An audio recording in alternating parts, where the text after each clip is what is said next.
Hi, I'm Jeremy here on behalf of ExpertVillage. I'm here to talk to you a little bit more about the different varieties of balloons that you can use for creating balloon animals. Right now we're going to go ahead and talk about rounds and heart-shaped balloons. Now these are ones that you don't use very often. They're very specialized. Use them only for certain things. One, obviously, if you need something round or heart-shaped. Rounds themselves can really only be used for something round. They're hard to twist and make into other shapes.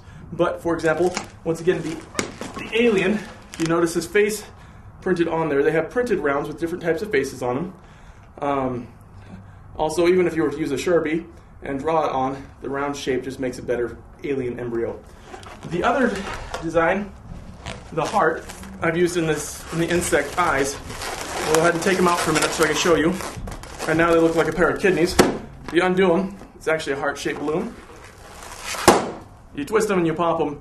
Actually, most of the time you don't want to pop them. But you saw the insect beforehand, how it goes in there. And that's how you use hearts and rounds. Now, for a cheaper alternative to the rounds, you can actually use water balloons as long as you don't want to blow them up too large. Other than that, per balloon, they're a little bit more expensive than probably the 260s, but less expensive than the 350s and 646s.